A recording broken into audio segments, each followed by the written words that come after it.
Good morning everyone, কেমন আছো সকলে? আশা করছি সকলে তোমরা ভীষণই ভালো আছো।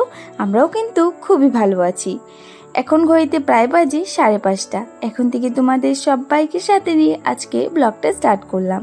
আশা করছি তোমাদের আজকের এই ব্লগটা দেখতে খুব ভালো লাগবে।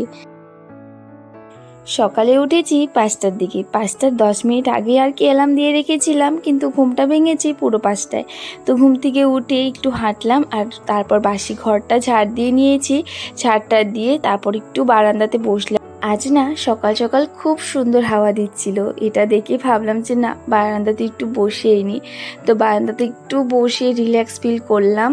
তো তারপরে যে এখানে রান্নাঘরটাও খুলে দিলাম। বাইরের অবস্থাটা দেখছো, আজকে একটু মেঘলা মেঘলা, মানে একটু কুয়াশা কুয়াশা পড়েছে আর কি।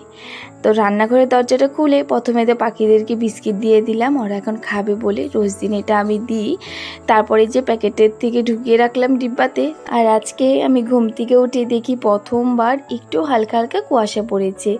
এই যে কয়েকদিন থেকে উঠছি, একদিনে কিন্তু তেমনভাবে দেখিনি কুয়াশা পড়েছে, কিন্তু আজকেই প্রথম দেখলাম।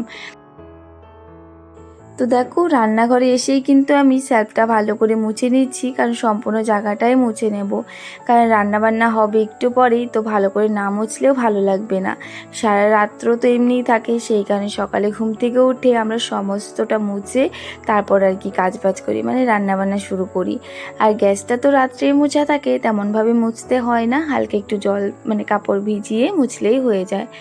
তারপর আমি বাসি কাজবাজ সারলাম, রান্নাঘরটা মুছে জল টল আনলাম রান্নাঘরে এনে, তারপরে যে বসেছি একটু বাইরে, কারণ খুব সুন্দর হাওয়া দিচ্ছিল এর মধ্যে। আর হালকা হালকা না কুয়াশাগুলো যেন মনে হচ্ছিল নিচ দিকে আসছিল। তো সেটাই আর কি বসে বসে দেখলাম আর এক গ্লাস জল খেয়ে নিলাম। আর আমি তো ঘুম থেকে উঠেই প্রায় জল খাই, কিন্তু আজকেও একটু দেরি হয়ে গেল, জলটা খাওয়াই হয়নি। তো যাই হোক, এখন জলটা খেয়ে ঘরের কাজবাজ করব। আর হ্যাঁ, এর মধ্যে আমি একটু যোগাও করে নিয়েছি। আর এখন প্রায় 6:30টার মতো বেজে গেছে। তো আমার এই সকালে ঘুম থেকে উঠে এইসব করতে করতেই 6:30টার মতো বেজে যায়। তারপরে এই যে দেখো, এখন আমি ঘরের কাজে লেগে পড়বো, মানে ঘরটা ঝাড় দিব আর ডাস্টিং করব, করে তারপর ঘরটা মুছবো। এই সকালে ঘুম থেকে ওঠার পর যেন মনে হয় কাজগুলো আমার খুব সুন্দরভাবে হয়ে যায়, মানে সময় নিয়ে করতে পারি। আর 6টা 6:30টার দিকে ঘুম থেকে উঠলে না শরীরের যত্ন নিতে পারি, না কিছু, না ঘরটা ভালো করে গুছাতে পারি। আর সকাল সকাল ঘুম থেকে উঠলে আমার কি হয়, কাজগুলো একটু তাড়াতাড়ি হয়ে যায়। আর এত পরিমাণে গরম দেয় না, পরে কিন্তু আমার একদমই কাজ করতে ইচ্ছে করে না। সেই কারণে সকাল সকাল যতটুকু কাজ পারি করে রাখার চেষ্টা করি।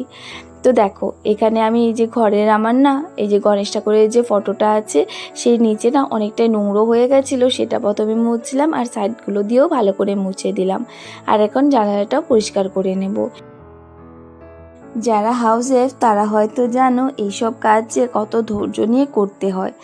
আগে না আমি তেমনভাবে ধৈর্যও ছিল না, আর করতেও ইচ্ছে করতো না, কিন্তু করতে পারতামও না, কারণ বিয়ের আগে এইসব তো কখনো কিছু করিনি। কিন্তু এখন এতটা অভ্যেস হয়ে গেছে, এখন যেন মনে হয় একটা দিন না করলে নিজেরই ভালো লাগে না। তো দেখো এখানে কিন্তু আমার ঘরটা গোছানো হয়ে গেছে, মানে আমার রুমটাও গোছানো হয়ে গেছে। এখন আমি ওই কোণের রুমগুলো ভালো করে মুছে নেব। আমাদের ঘরে হলো 4টা রুম, 4টি রুমই ভালো করে ক্লিন করতে হয়, তারপর মুছতে হয়। তো এইসব করতে তো সময় লেগেই যায়, প্রায় আধা ঘন্টা 1 ঘন্টার মতো লাগে, আধা ঘন্টা না 1 ঘন্টার মতো লাগে, তো লাগেই আমার এইসব কাজ করতে করতে। যতই সকালে উঠি যাই না কেন, তাও মনে হয় একটু দেরি হয়ে গেছে, আরও সকালে উঠলে ভালো হতো। কারণ আমার একটা অভ্যেস হয়ে গেছে, এখন বেলা হলে না কোনো কাজই করতে ইচ্ছে করে না। যেমন ধরে রাখো ঘরটা মোছা, এটা আমার সকালে সকাল করতে করতে এখন যেন যদি বেলা হয়ে যায়, তখন না আমার একদমই করতে ইচ্ছে করে না, শরীরে যেন কেমন একটা আলসি ঢুকে যায়। আর এই যে সকাল সকাল যে করে নিচ্ছি, তেমন কিন্তু কোনো মনেই হয় না যে হ্যাঁ আমি এখন সব কাজই করে নিতে পারবো। একটার পর একটা আমি কাজ আর কি ভেবে রাখি যে এটার পর এটা করব, তো এটা ভেবে করি না। তো তার জন্যই আমার সমস্ত কাজই কিন্তু ভালোভাবে সকাল সকাল মিটমাট হয়ে যায় আর কি। তো দেখো এখানে টেবিলটাতে আমি যে মানি প্ল্যান্টটা লাগিয়েছিলাম, সেটাও গাছগুলো মুছে দিলাম। আর এই ডাইনিং টেবিলে কিন্তু আমি একটা রেখেছি হলো ফুলের তোড়া, এটা কিন্তু আমি অনেক দিন হয়েছে এনেছিলাম। তো এখন মাম্মাম যখন মানে একটু ছোট ছিল, যখন হাঁটা শিখেছে, সব কিছু টেনে ফেলে দিত, তো তার জন্য আর কি বের করতাম না, মানে উঠিয়ে রেখে দিয়েছিলাম। আর এখন বের করে নিয়েছি। তো বের করে এখন সাজিয়ে দেখছি, এখন দেখি অনেকগুলো ফুলই এমন ঝরে ঝরে গেছে। তো যাই হোক, অনেক বছর হয়ে গেল, সেই কারণেই হয়তো। আমার সংসারের যে কোনো জিনিসই হোক না কেন, আমার যেটা নিজেই পছন্দ করে কেনা সেই জিনিসটা আমি কখনোই ফেলতে ইচ্ছে করে না। বিয়ের পর আমাকে বরমশাই এটা এনে দিয়েছিল, কিন্তু এখন নষ্ট হয়ে গেছে, কিন্তু তাও জানি না কেন আমার একদমই ফেলতে ইচ্ছে করে না। আমি না সেই ফুলটাকে অনেক সুন্দর করে গুছিয়ে আবার রেখেও দিয়েছি। তো দেখো আমার কিন্তু ঘর ডাস্টিং করা হয়ে গেছে, আর এখন আমি সবগুলো রুমই মুছে নেব। মানে আমার ওই 2 রুম কিন্তু মোছা হয়ে গেছে, আর এখন শুধু এই রুমটা আর সাইডের রুমটা যেখানে আমরা এখন ঘুমাই সেই রুমটাই বাকি আছে। তো সব রুম তো দেখানো সম্ভব নয়, তো তার জন্যই আর কি দেখাতে পারলাম না। তো দেখো এখানে কিন্তু আমি খাটের তলাটাও ভালো করে মুছে নিলাম। রোজ দিনই মুছে রাখি, নয়তো কয়েকদিন পর মুছলে কি হয় অনেক ধুলোবালি জমে যায়, সেই কারণে ভাবি যে না রোজ দিনই মুছে রাখবো, তেমনভাবে কোনো কষ্টই হবে না। আমি এই সংসার করতে করতে একটা জিনিস তো খুব ভালো করেই শিখেছি, যখন যেটার সময় আসে যেই কাজটা করার তখন সেই কাজটা করে রাখাই ভালো, সেই কাজটা ফেলে রাখতে হয় না। যদি সেই কাজটা ফেলে রাখো তোমার মাথা ব্যথা অনেকটাই হবে। এটা কিন্তু ঠিকই যে এই কাজটা আমার এখন যদি করতে হবে, হ্যাঁ পরেও তো করতে হবে, তো যখন সময় তখন করে রাখাই ভালো। ঘরটা মুছে স্নান করেই চলে আসলাম ঠাকুর ঘরে, কারণ অনেকটাই সময় হয়ে গেছে, আবার রান্নাবান্নাও সারতে হবে। ভেবেছি আজকে মাম্মামকে স্কুলে নিয়ে যাব, কিন্তু প্রচণ্ড পরিমাণে গরম দিচ্ছে। তো দেখি এর মধ্যেও ভাবছিলাম যে নিয়ে যাব, কিন্তু পরে গিয়ে না আর নিয়ে যাওয়াই হয়নি, এত গরম দিয়েছে। সবাই বলছিল যে নিয়ে যেতে হবে না, বাবাও না করছিল। আর সত্যি কথা কতদিন থেকে যা গরম দিচ্ছে, এই গরমে কোনো কাজই করতে ইচ্ছে করে না। তো যাই হোক দেখো আমি কিন্তু পুজোটা দিয়ে আর দেরি করিনি, সঙ্গে সঙ্গে চলে আসলাম রান্নাঘরে। এখানে যে ভাতটা বসিয়ে দিলাম, মাম্মামও ঘুম থেকে উঠে পড়েছে, আবার মাম্মাম ভাত খাবে। আর সকালে ঘুম থেকে ওঠার সাথে সাথে আবার মাম্মার ভাত লাগে, মানে ঘুম থেকে উঠে সাথে সাথে খায় না, আধা ঘন্টা প্রায় 20 মিনিট পরে ওকে ভাতটা খাওয়ায়।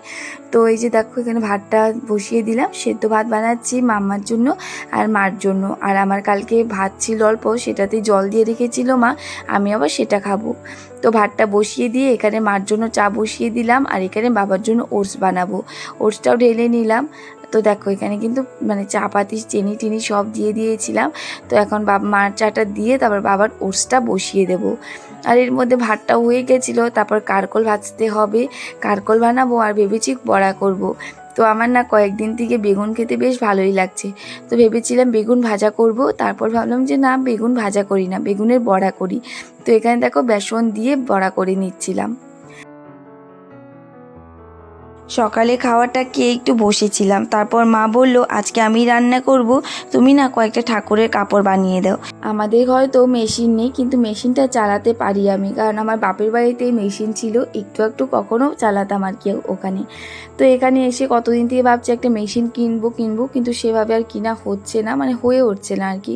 তো দেখি পরে কিনবো। তো আমি না ঠাকুরের জামা বানিয়ে নিয়ে এসেছি খুশিদের ঘর থেকে। তো খুশিদের ঘরে আবার মেশিন আছে, সেখান থেকে সেলাই করে নিয়ে এসেছি। আর এখানে একটা বিছানার চাদর বানাচ্ছি দিদির জন্য, মানে ঠাকুরের পাতার জন্য। তো আমার না একদমই খেয়াল ছিল না যে এটাও আর কি বানিয়ে নিয়ে আসবো। তো দেখো এই যে এখানে আমি বানিয়ে নিয়েছি, কেমন হয়েছে বলো। আর এখন আমি যে দিদির জন্য এটা বানিয়ে নিলাম, তো এটা আমি হাত সেলাই করেছি, আর এটা আবার মেশিন দিয়ে বানিয়ে নিয়ে এসেছি। তো তারপর দুপুরে খাওয়া দাওয়া করলাম, করার পর এই যে দেখো আদি এসেছে না, মামাম আজকেও বিকেলে ঘুমায়নি, ওই যে ওর দাদাভাইয়ের সাথে খেলছে।